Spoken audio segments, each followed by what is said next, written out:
આજે હું સરસ એક સ્ત્રીની વાર્તા કહેવાની છું. એક સોતન સ્ત્રીની વાર્તા છે અને એક દુઃખભરી સ્ત્રીની વાર્તા છે. આ વાર્તા તમને ખૂબ ગમશે, માટે તમે ધ્યાનથી સાંભળજો. એક સમયની વાત છે કે એક ગામમાં એક પતિ પત્નીની જોડી રહેતી હતી. પતિનું નામ રવિ અને પત્નીનું નામ ઇન્દુ હતું. તેમને 2 બાળકો હતા, એક છોકરો અને એક છોકરી. એક છોકરાનું નામ રામ હતું અને તેની છોકરીનું નામ રાધા હતું. તે ઘણા નાના હતા. હવે મિત્રો, રવિની પત્ની જે ઇન્દુ હતી તે માનસિક રીતે બીમાર હતી. તે માનસિક રીતે બીમાર હોવાથી લોકો તેને પાગલ પણ કહી બોલાવતા હતા.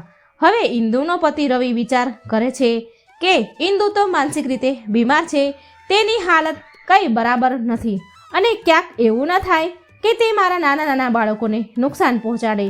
તે આવો વિચાર કરી અને એક દિવસ રવિ ઇન્દુને તેના પિયર મૂકી આવે છે અને કહે છે, હું તને થોડા દિવસ પછી લઈ જઈશ. આવું કહીને ઇન્દુને તેના પિયર મૂકી આવે છે અને પાછળથી રવિ બીજા લગ્ન કરી લે છે. ઇન્દુને આ વાતની કંઈ જાણ નથી. તે ઘણો બધો સમય તેના પિયરમાં રહે છે, પણ તેને એવી ખબર જ નહીં કે રવિએ મને છેતરીને બીજા લગ્ન કરી લીધા. ઘણો બધો સમય તે પિયરમાં રહે છે અને પછી એને થોડા દિવસ પછી એવી જાણ થઈ કે તેના પતિ રવિએ બીજા લગ્ન કરી લીધા. ભલે ઇન્દુ માનસિક રીતે બીમાર હતી, પણ તેના પતિ અને બાળકોને તે ખૂબ પ્રેમ કરતી હતી. જ્યારે તેને ઇન્દુને જાણ થઈ કે મારા પતિએ બીજા લગ્ન કરી લીધા, એ સમયે તો ઇન્દુ ઘણી બધી દુઃખી થઈ, બહુ રડી અને વિચાર કરવા લાગી કે આટલું મોટું દુઃખ આપ્યું મને, આટલો બધો દગો કર્યો મારી જોડે, મને અહીં પિયર મૂકી અને મારા પતિએ બીજા લગ્ન કરી લીધા. તેને તો બહુ આઘાત લાગ્યો અને તે ખૂબ રડે છે. તેને ખૂબ દુઃખ થાય છે કે મારી માનસિક બીમારીના કારણે મારા પતિએ મને છોડી દીધી. તે દુઃખી થઈ રડે છે અને થોડી વાર પછી તે શાંત થાય છે. બીજું તે કરે પણ શું, અને પોતાના મનને વાળે છે અને સમજાવતા પોતાને બોલે છે કે ભલેને તેણે બીજા લગ્ન કરી લીધા, પણ તે મને એક દિવસ લેવા તો જરૂર આવશે. ઇન્દુને રવિ પર વિશ્વાસ છે અને એવો વિશ્વાસ રાખીને બેસી રહે છે.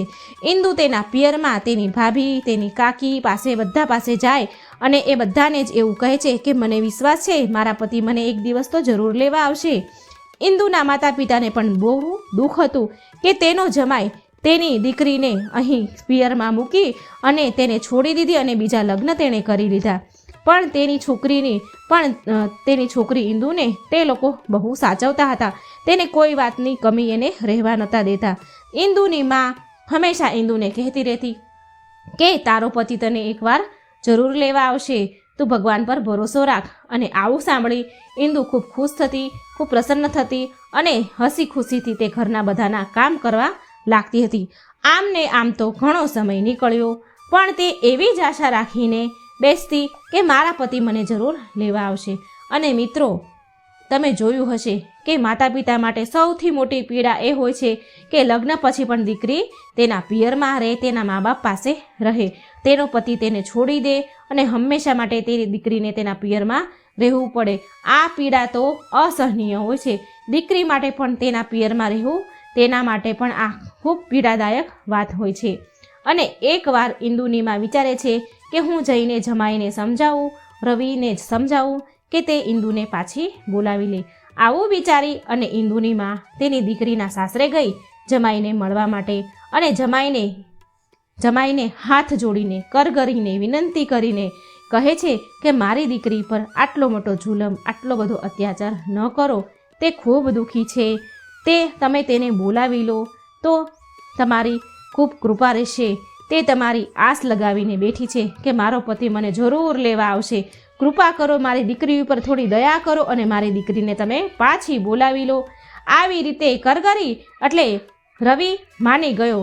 રવિ તેની સાસુને કહે છે, સારું, વાંધો નહીં, હું થોડા દિવસ પછી ઇન્દુને લઈ જઈશ. અને એની માં તો ખુશ થઈ ગઈ અને રાજી ખુશીથી એ પાછી ઘરે ગઈ અને ઇન્દુને બધું કહી સંભળાવ્યું કે તારા પતિ તને લેવા આવશે થોડા દિવસોમાં. અને ઇન્દુ તો ખૂબ ખુશ થઈ ઉછળ કૂદ કરવા લાગી અને તેની ભાભી, કાકી, તેના પરિવારવાળાને, કુટુંબવાળાને, ગામવાળાને બધાને કહી વળે છે કે મારા પતિ મને થોડા દિવસોમાં લેવા આવવાના છે. અને તેની બાજુમાં ઘરની બાજુમાં તેની સહેલી પણ રહેતી હતી. તેને પણ કહ્યું કે મારા પતિ મને લેવા આવવાના છે. તેની સહેલી પણ ખૂબ ખુશ થઈ. અને આ તરફ રવિ તેની સાસુના કહેવા પ્રમાણે ઇન્દુને એક દિવસ લેવા માટે જાય છે. અને ઇન્દુને ખબર પડી કે આજે મારા પતિ મને લેવા આવવાના છે. તો ઇન્દુને તો ખુશીનો કોઈ પાર ન રહ્યો અને તેના પતિએ પતિ માટે તેને સારા ભોજન પકવાન બનાવ્યા, તૈયાર કર્યા અને તેની સહેલી પાસે જઈ અને તેની સહેલીને કહે છે કે આજે મારા પતિ મને લેવા આવવાના છે, માટે તું મને સરસ તૈયાર કરી દે, મને સજાવી દે, મારો શૃંગાર કરી દે, જે જોઈને મારા પતિ જોઈને મને ખુશ થઈ જાય. ઇન્દુની સહેલી ઇન્દુને લાલ રંગની સાડી પહેરાવે છે, ખૂબ સરસ તૈયાર કરે છે, સજાવે છે, શૃંગાર કરે છે. ઇન્દુ તો ખૂબ સુંદર લાગે છે. અને પછી તે પાછી ઘરે આવે છે. ઘરે આવે છે તો તે જુએ છે કે તેના પતિ આવી ગયા છે. તેના પતિને જોઈને ઇન્દુ દોડી તેના પતિ પાસે જાય છે. તેની આંખમાંથી તો આંસુની ધારા વહી રહી છે. એના પતિને જોઈને હરખનો પાર ન રહ્યો અને રવિ પણ ઇન્દુને જોઈને ખૂબ ખુશ થયો અને ઇન્દુને તેને ગળે લગાવી દીધી. અને આ દ્રશ્યો જોઈ ઇન્દુની માની આંખમાં આંસુ વહેવા લાગ્યા અને તે ખૂબ રાજી થઈ કે આખરે તેનો જમાઈ તેની દીકરીને લેવા આવ્યો. ઇન્દુ તેના પતિ રવિને સારું ભોજન જમાડે છે અને રવિનો પતિ ઇન્દુને કહે છે કે તું તારો સામાન તૈયાર કર, પેક કર અને આપણે હવે આજે જવાનું છે, માટે તું તૈયાર થઈ જા. અને ઇન્દુ પછી તેનો સામાન ભરે છે અને રવિ સાથે મોટરસાયકલ પર જવા નીકળી જાય છે. હવે ઇન્દુ તેના સાસરે આવે છે. સાસરે આવી અને તે તેના બાળકોને જુએ છે. તે હરખ ઘેલી થઈ જાય છે અને તેની આંખમાંથી આંસુ વહેવા લાગ્યા તેના બાળકોને જોઈને. અને તેના આંસુ વહેવા લાગ્યા અને એના બાળકોને તેને ભેટી પડી. તેના બાળકોને ખૂબ વાલ કરવા લાગી તેના બાળકોને. પણ તેના બાળકો તેને છોડી અને તેની નવી મા પાસે ચાલ્યા ગયા. કારણ કે ઇન્દુને જ્યારે તેનો પતિ એના પિયરમાં મૂકી આવ્યો હતો ત્યારે બાળકો ઘણા બધા નાના હતા. તો તેને તેની માનો ચહેરો યાદ નહોતો. તેની માને તે ભૂલી ગયા હતા. અને એ બાળકોને તો એવું જ કે આ જે ઘરે છે એ જ મારી માં છે, અસલ માં છે. અને તેની સોતન પણ એ એવું જ કહેતી હંમેશા કે હું તમારી માં છું. ઇન્દુ વિચાર કરે છે કંઈ વાંધો નહીં, થોડો વિચાર કરે છે કે કંઈ નહીં, ભલે મારા બાળકો અને મારા પતિ નજર સામે તો છે. આવું વિચારી તે ખુશ થાય છે અને રાજી ખુશીથી તે ત્યાં રહેવા લાગે છે. અને આ બાજુ તેની સોતનનું નામ રીટા હતું. તે ઇન્દુથી બહુ નફરત કરતી હતી. તેને ઇન્દુ જરા પણ ગમી નહીં. તેનું ઘરે પાછું આવવું ઇન્દુનું તે રીટાને જરાક પણ ગમ્યું નહીં. અને રવિ થોડી પણ હસીથી એ ઇન્દુ સાથે વાત કરે તો એને જલન થતી હતી.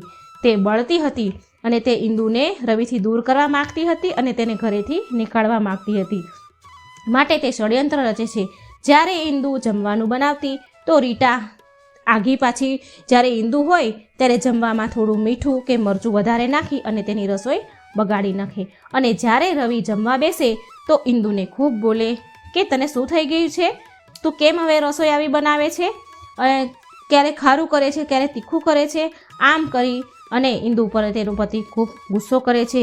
અને રીટા આમ બંને વચ્ચે દૂરી ઉત્પન્ન કરે છે, બંનેને ઝઘડાવે છે. તે ઇન્દુને રવિથી દૂર કરે છે. રવિએ 2-3 વાર તો આવું ખારું તીખું જમી લીધું. પણ પછી એક દિવસ રીટાને બોલાવીને કહે છે કે આજ પછી ઇન્દુ રસોઈ ઘરમાં જવી ન જોઈએ, તે ક્યારેય રસોઈ બનાવી ન જોઈએ. આજ પછી તું જ રસોઈ હંમેશા માટે બનાવીશ. જો ઇન્દુ ક્યારેય પણ બનાવશે તો હું એક ખાઈશ જ નહીં, હું ભૂખ્યો રહીશ. અને હવે રીટા રોજ જમવાનું બનાવે છે. આવી રીતે તે તેના ષડયંત્રમાં કામયાબ થાય છે. અને રીટા હવે રોજ ઇન્દુ માટે નવા ષડયંત્ર રચતી રહે છે. ઘરેથી નીકાળવાની પૂરેપૂરી કોશિશ કરે છે. છોકરાને તો તેણે પહેલેથી જ તેની માંથી દૂર કરી દીધા હતા. તેની મા પાસે તો એ આવવા પણ નહોતી દેતી. અને હવે રવિના દૂર કરવાના પણ ષડયંત્ર રચે છે. એકવાર બને છે એવું કે રવિ ઓફિસથી થોડો મોડો આવે છે જમવા માટે ઘરે. એને મોડું થાય છે જમવા આવવામાં. તો રીટા પૂરેપૂરી પ્લાનિંગથી ષડયંત્ર રચે છે. તે ઇન્દુને કહે છે કે ઘરમાં કોઈ શાકભાજી નથી, માટે ઇન્દુ તું બજારમાં જઈ અને શાકભાજી લઈ આવ. આમ રીટા ઇન્દુને 200 રૂપિયા આપે છે અને તેને શાકભાજી લેવા માટે મોકલે. અને ઇન્દુ 200 રૂપિયા લઈ બજારમાં શાકભાજી લેવા માટે ગઈ. અને બજારમાં સારું તેણે શાક લીધું, ખરીદી કરી. અને બજારમાં તેને એક ભેળ ચાટવાળાની લારી જોઈ તો તેને ભેળ ચાટ ખાવાનું મન થયું. તો તે વિચારે છે લાઈને આજે હું ભેળ ચાટ ખાઈ જ લઉં. અને તે ભેળ ચાટની લારી પાસે ગઈ અને ભેળ બનાવડાવી અને તે ઊભી ખાઈ રહી હતી. તો તેવામાં રવિ ત્યાંથી મોટરસાયકલ લઈને નીકળે છે અને તેની નજર ઇન્દુ ઉપર પડે છે અને તે મોટરસાયકલ પછી નીચે ઉતરી અને ઇન્દુને પકડીને મોટરસાયકલ પર બેસાડી અને ઘરે લાવે છે અને ઇન્દુ પર ગુસ્સો કરે છે અને કહે છે, શું હું મરી ગયો હતો કે તું બજારમાં શાક લેવા ગઈ? શાક નહોતું તો તારે મને કહેવું જોઈતું તું ને, તને જવાનું કોણે કહ્યું? અને રીટા કહે અને ઇન્દુ કહે છે કે મને રીટાએ કહ્યું હતું. અને આ ષડયંત્ર તો રીટાએ પૂરા પ્લાનથી કર્યું હતું. અને જ્યારે રવિ ઇન્દુને બોલાવે અને રીટાને પણ બોલાવે છે અને રીટા તો ઉમેરો કરવા આવી. આ બંને જ્યારે બોલતા હતા તો ઉમેરો કરવા માટે રીટા આવી અને કહે છે કે આ ઇન્દુ મારા 200 રૂપિયા ચોરી ગઈ છે.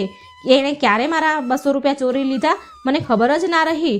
અને ઇન્દુ તો કહે છે કે એના પતિને રવિને કહે છે કે ના, મેં કોઈ પૈસા નથી ચોર્યા. ઉપરથી મને જ ઇન્દુએ 200 રૂપિયા આપ્યા અને એણે મને શાકભાજી લેવા માટે જવાનું કહ્યું હતું, માટે હું ગઈ હતી.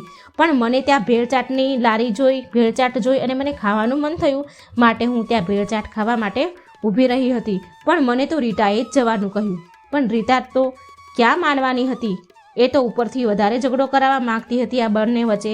એટલે રીટા ઉમેરો કરતા બોલે છે કે ઇન્દુ ખોટું બોલે છે, મેં તેને કોઈ પૈસા નથી આપ્યા અને મેં તેને શાકભાજી લેવા પણ જવાનું નથી કહ્યું. અને રવિ ઇન્દુ પર ખૂબ ગુસ્સો કરે છે, ખૂબ ખીજાય છે એને.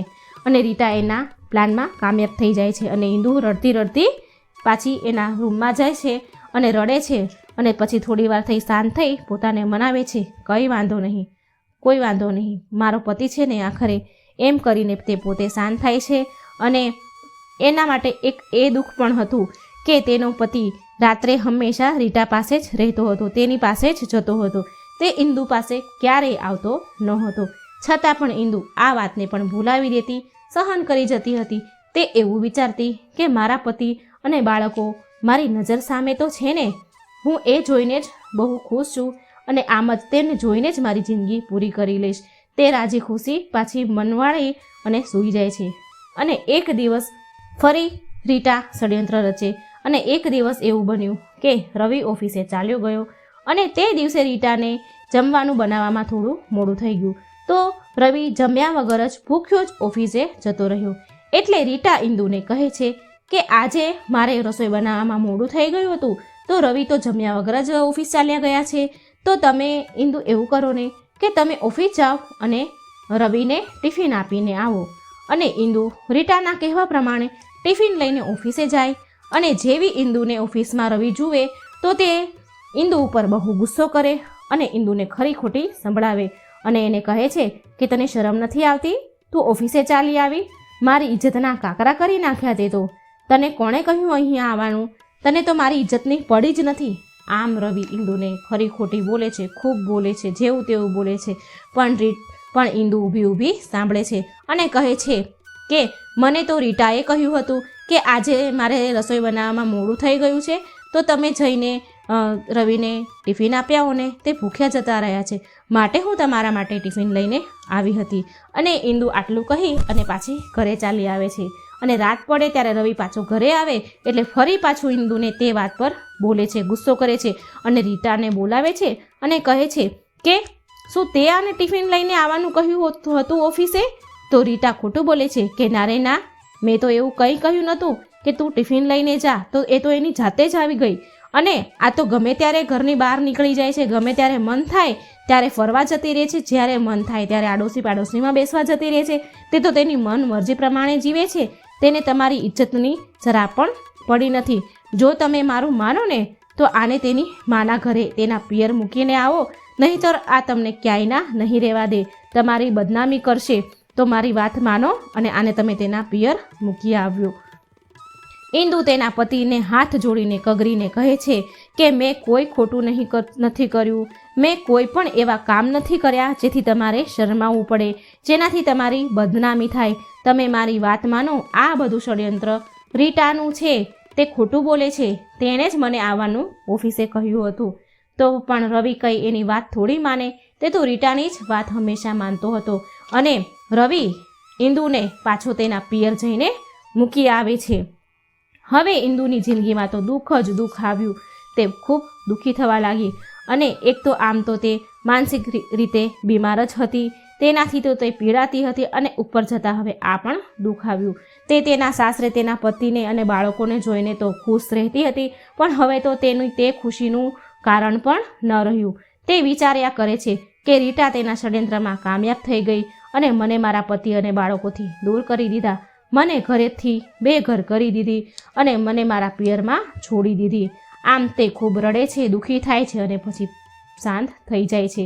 તે તેની ભાભીઓ પાસે, કાકીઓ પાસે, પરિવાર પાસે જઈને રડે છે અને શાંત થઈ જાય છે.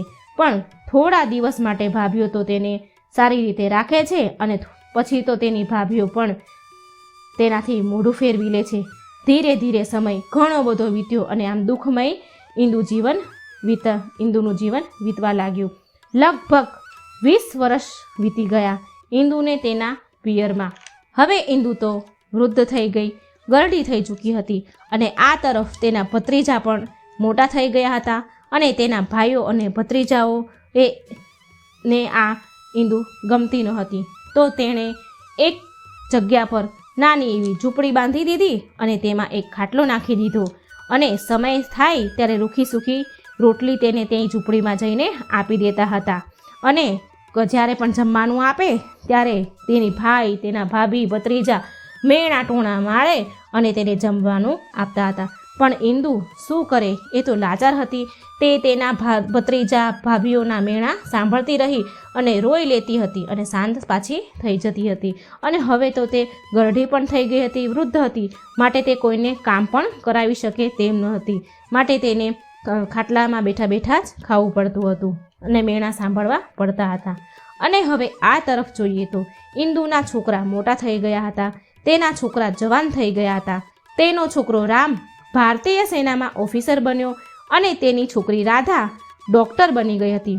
રવિ અને રીટા વિચાર કરે છે કે આપણા બંને છોકરી અને છોકરો કામયાબ થઈ ગયા છે, હવે સારું એવું કમાતા થઈ ગયા છે, તો આપણે એક આપણા કુટુંબજનોને પાર્ટી આપીએ, એક મોટી પાર્ટીનું આપણે આયોજન કરીએ. થોડા દિવસ થાય એટલે રવિ અને રીટા મોટી પાર્ટી રાખે છે. પાર્ટીમાં બહુ બધા લોકોને આમંત્રિત કરે છે, સગાવહાલા બહુ તેડાવે છે અને પાર્ટીમાં નાચ ગાન જમણવાર બધું જ રાખે છે. તેના ઘરે પાર્ટી ચાલી રહી હતી. રાત્રિનો સમય હતો અને એક તરફ રામની તબિયત અચાનક બગડી, ખરાબ થઈ અને તે રૂમમાં જઈને સૂઈ ગયો. પણ તેને બહુ બેચેની થઈ રહી હતી, તેને સારું નહોતું લાગતું. તો તેણે એવું વિચાર્યું કે પિતાજીની તિજોરીમાં દવાઓ છે, તો લઈ જઈને હું થોડી દવા પી લઉં તો મને ઠીક થઈ જાય, મને આરામ થઈ જાય અને હું પાર્ટી જોઈન્ટ કરી શકું. તો આવું વિચારીને રામ તેના પિતાના રૂમમાં જાય છે અને તેની તિજોરી ખોલે છે. જ્યાં તે રામ તિજોરી ખોલે છે તો તેના પગમાં એક ફાઇલ પડે છે. તો તેણે ફાઇલ ઉપાડી અને તે ફાઇલને ખોલીને જોયું તો તેમાં તેના જન્મનું પ્રમાણપત્ર હતું અને તેના જન્મના પ્રમાણપત્રમાં તેના પિતાનું નામ રવિ અને માતાનું નામ ઇન્દુ શર્મા લખ્યું હતું. અને રામ આવું જોઈ અને તેના તો હોશ ઉડી ગયા અને તે વિચાર કરવા લાગ્યો કે આનો મતલબ તો એવો છે કે મારી માં રીટા નથી, મારી માનું નામ તો ઇન્દુ છે, તો મારી માં કોઈ બીજી છે, આ નથી. પણ તેણે આ વાતની જાણ તેના પિતાને ના કરી અને બીજો દિવસ થયો એટલે રામ તે હોસ્પિટલમાં ગયો જ્યાં તેનો જન્મ થયો હતો. તેણે હોસ્પિટલમાં જઈને બધો રિપોર્ટ ડૉક્ટરો અને નર્સ પાસેથી નીકાળ્યો અને તેમને પૂછ્યું કે શું આ વાત સાચી છે કે મારી માતાનું નામ ઇન્દુ શર્મા છે? તો એક ડૉક્ટર હતી જેના દ્વારા રામનો જન્મ થયો હતો, તો તે એક સ્ત્રી હતી. તો તે રામુ તેની પાસે ગયો, તે ડૉક્ટર પાસે ગયો અને તેને પૂછ્યું કે, અને તેણે કહ્યું, તે ડૉક્ટરે પણ રામુને કહ્યું કે આ વાત સાચી છે કે તારી માનું નામ ઇન્દુ શર્મા છે, તારો જન્મ મેં જ કરાવ્યો છે, તારી માં રીટા નથી. આવું સાંભળી રામના તો હોશ ઉડી ગયા અને તેની આંખમાંથી આંસુ વહેવા લાગ્યા. તે ખૂબ રડ્યો, પણ તે આ વાતની જાણ કોઈને કરતો નથી, આ વાત કોઈને ખબર પડવા દેતો નથી. પણ તે આ વાત તેની બહેન રાધાને કહે છે અને રાધા પણ બહુ દુઃખી થઈ. રામ ધીરે ધીરે તેની મા વિશે જાણકારી મેળવવાનું ચાલુ કરે છે, પણ આ બધી વાત તેના પિતાને તે નથી કહેતો. તેની માને ધીરે ધીરે શોધતો રહે છે. તેની મા ક્યાં છે તે હંમેશા બધાને છુપાઈને તેનો પત્તો લગાવે છે અને બીજા લોકો દ્વારા પણ તે આ વાતને જાણ કરવા માટે કહે છે તેની મા ક્યાં છે. અંતે તેની મા ક્યાં છે તે તેને ખબર પડે છે અને રામ તેની મા સુધી પહોંચી ગયો. જ્યાં તેની મા રહેતી હતી ત્યાં તે ગયો અને ત્યાં જઈને તે જુએ છે કે ત્યાં એક ઝૂંપડી છે અને ઝૂંપડીમાં કોઈ એક વૃદ્ધ ડોશી સૂતા છે. તે જુએ છે કે એ વૃદ્ધ ડોશીની હાલત ખૂબ ખરાબ છે. તેને ફાટેલા તૂટેલા કપડાં પહેર્યા છે અને તે ખૂબ કમજોર છે. તે આવું દ્રશ્ય જોવે છે. રામ તે ઝૂંપડીમાં જાય છે અને તે વૃદ્ધ ડોશી પાસે જાય છે અને તેને પૂછે છે કે શું તમે ઇન્દુ શર્મા છો? તો તે વૃદ્ધ ડોશી બોલે છે કે હા, હું ઇન્દુ શર્મા છું. અને રામો વિચારે છે કે અરે રે, મારી માની આવી હાલત, મારી મા ઇન્દુ શર્માની હાલત આવી. તેના આંખમાં એ હાલત જોઈ અને રામને ખૂબ દુઃખ થયું. તે રડવા લાગ્યો. તેની આંખમાંથી આંસુ વહેવા લાગ્યા અને તે કહે છે કે માં, હું તમારો પુત્ર છું, હું તમારો છોકરો રામ છું. અને ઇન્દુ જોવે છે કે આ મારો પુત્ર રામ છે. તેને તો ખુશીનું કોઈ પાર ન રહ્યું અને તે રડવા લાગી અને ધીરે ધીરે ખાટલામાંથી ઊભી થઈ અને રામને ભેટી પડી અને ખૂબ રડી. બહુ વર્ષોથી દુઃખી હતી. તેની દુઃખનું કોઈ પાર ન હતો. તે તેના છોકરાને ભેટીને ખૂબ જ રડી. રામુ પણ તેની માને બાથ ભરીને ખૂબ રડ્યો અને તેની માને પછી છેલ્લે પૂછે છે કે માં, તારી આવી હાલત કોણે કરી? તું કેમ અહીં છો? તને કોણે અહીં મોકલી? અને પછી રીટા અને પછી ઇન્દુ કહે છે કે મારી આવી હાલત તારી જે બીજી માં છે ને રીટા, તેણે કરી છે. તેણે ખૂબ ષડયંત્ર મારા વિશે રચ્યા અને મને પાગલ કરી અને મને અહીં મૂકી દીધી છે. મને તારા પિતા પછી તારી નવી માની વાતમાં આવી ગયા અને મને અહીં છોડી દીધી. તેની માની આવી વાત સાંભળીને રામ તો બહુ ગુસ્સે થયો. તેના પિતા પર તેને બહુ ગુસ્સો આવ્યો. તે તેની માને લઈને તેના ઘરે પહોંચ્યો અને તેના પિતાને બોલાવ્યા. તેની નવી માને પણ તેણે બોલાવી અને તેના પિતાને કહ્યું કે તમારા ઉપર મને ધિક્કાર છે. મારી માને છોડીને તમે બીજા લગ્ન કરી લીધા. તમે મારી સોતેલી માને વાતમાં આવી, તેના ષડયંત્રની વાતમાં આવી અને મારી માને તમે છોડી દીધી. તમે એને ઘરેથી કાઢી મૂકી. તમે આટલા કઠોર હતા, તમે આટલા પાપી છો. મને શરમ આવે છે તમારી પર. તમે તો એ વાત જાણતા હતા ને કે મારી માં માનસિક રીતે બીમાર છે, તો તમારે તેને સારી હોસ્પિટલમાં લઈ જઈને તેનો ઈલાજ, તેની સારવાર કરાવી જોઈતી હતી, ના કે બીજા લગ્ન કરવા જોઈતા હતા. તમે મારી માના ઈલાજ કરવાના બદલે તમે મારી માને છોડી અને બીજા લગ્ન કરી લીધા.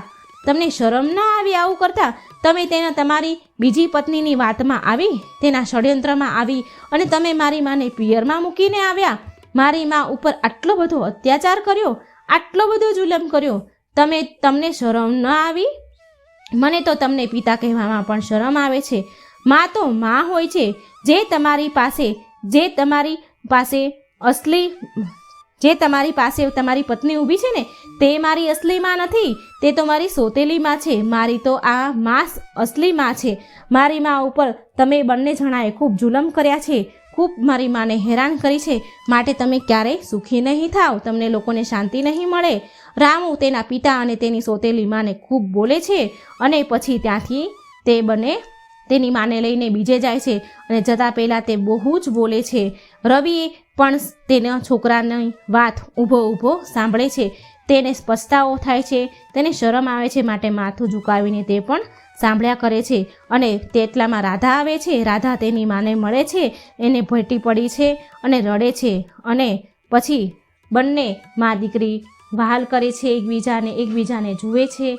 અને પછી રામુ અને રાધા તેની માને લઈને ત્યાંથી ચાલ્યા જાય છે અને બીજી જગ્યાએ એક મોટો બંગલો ખરીદે છે. અને તે બંગલા ઉપર રામ તેની માનું નામ લખાવે છે, ઇન્દુ ભવન. અને તેની છોકરી એક ડૉક્ટર હતી, માટે તેણે પણ એક મોટી હોસ્પિટલનું નિર્માણ કર્યું અને તેણે તેની હોસ્પિટલનું નામ રાખ્યું ઇન્દુ હોસ્પિટલ. હવે અલગ અલગ બંગલામાં બંને હવે અલગ બંગલામાં બંને છોકરો છોકરી તેની માને સાચવે છે. ઇન્દુને બહુ સાચવે છે, તેની બહુ સેવા કરે છે. રાધા ડૉક્ટર હતી, માટે તેણે તેની માનો ઈલાજ કરવાનું શરૂ કરી દીધો. ધીરે ધીરે ઇન્દુ 3-4 મહિના ઇન્દુનો ઈલાજ થાય છે અને ઇન્દુ બિલકુલ ઠીક વ્યવસ્થિત સારી થઈ જાય છે. દવા પણ મળે છે અને તેને બાળકોનો પ્રેમ પણ કરે છે, માટે ઇન્દુ વ્યવસ્થિત સારી સ્વસ્થ થઈ જાય છે. અને રીટાએ પણ આ તરફ તેના પતિને રવિને બધી સચ્ચાઈ કહી અને તે કહે છે કે ખરેખર બધો દોષ તો મારો જ હતો. હું જ ઇન્દુ વિરુદ્ધ ષડયંત્ર કરતી હતી, કારણ કે મને ઇન્દુથી નફરત હતી. તે પાછી આવી માટે એ મને જરાય ગમી નહીં, માટે મેં એની તરફ ષડયંત્ર રચ્યા હતા. પણ હવે તો આપણે ગરઢા થઈ ગયા છીએ, વૃદ્ધ થઈ ગયા છીએ, માટે આપણે હવે આપણા બાળકોની જરૂર છે. રવિ આટલી વાત સાંભળી રીટાને ખૂબ બોલે છે, ખૂબ ખીજાય છે, ખૂબ ગુસ્સો કરે છે અને તેને કહે છે કે તારા લીધેથી આ બધું થયું છે, માટે આપણે તેની માફી માંગવા જવું જોઈએ. અને રવિ અને રીટા ઇન્દુ પાસે જાય છે અને તેની માફી માંગે છે. પણ અને રીટા ઇન્દુ પાસે આવે છે, તેની માફી માંગે છે અને કહે છે કે તમારી વાત સાચી છે, મેં તમારા વિરુદ્ધ બધા ષડયંત્રો રચ્યા હતા અને તમને ઘરેથી કાઢી નાખ્યા હતા. મને માફ કરો, મને મારી ભૂલ થઈ છે, મને માફ કરો. પણ રામને બહુ ગુસ્સો આવે છે તેના પિતા અને તેની સોતેલી મા ઉપર. તે કહે છે તમે અહીંથી ચાલ્યા જાઓ, તમે માફીને લાયક નથી, તમે ખૂબ અત્યાચાર કર્યો છે, મારી મા ઉપર ખૂબ જુલમ કર્યો છે, તમને તો ભગવાન પણ માફ નહીં કરે. આમ કરી રામ ખૂબ ખરું ખોટું તેના મા અને બાપને બોલે છે. પણ ઇન્દુ રામને સમજાવે છે. તે ખૂબ સારી હતી, ભોળી સ્વભાવની હતી, માટે તે ઇન્દુ તેના છોકરા રામને સમજાવે છે કે તેણે ભલે મારી સાથે ખરાબ કર્યું, પણ આપણે તેની સાથે એવું કરવું ન જોઈએ. માફી માંગે છે તો તેને માફ કરી દેવા જોઈએ. તેણે જેવું કરે તેવું તે ભરે. જો તેણે મારી સાથે ખોટું કર્યું છે તો ભગવાન તેની સજા જરૂર આપશે. આમ ઇન્દુ તેના પુત્ર રામને સમજાવે છે અને રામ તેની વાત માને છે, વાત માને છે અને પછી તે તેના સોતેલી માં અને તેના પિતાને માફ કરે છે. અને રાધા પણ તેના માતા પિતાને માફ કરે છે. ઇન્દુ ખૂબ સારી હતી, સારા સ્વભાવની હતી, ભોળી હતી. તો તેને પણ તેના જે સોતન રીટા હતી અને તેનો જે પતિ હતો તેને પણ માફ કરી અને તેને તેની સાથે રહેવાનું કહે છે. અને બધા પછી એક સાથે હળી મળીને રહે છે. મિત્રો, માટે ક્યારેય સમજ્યા વિચાર્યા વગર કોઈ પણ નિર્ણય લેવા ન જોઈએ. જય શ્રી કૃષ્ણ. મિત્રો, જો તમને મારી વાર્તા સારી લાગી હોય તો મારી ચેનલને લાઈક અને સબસ્ક્રાઈબ જરૂર કરજો. Thank you.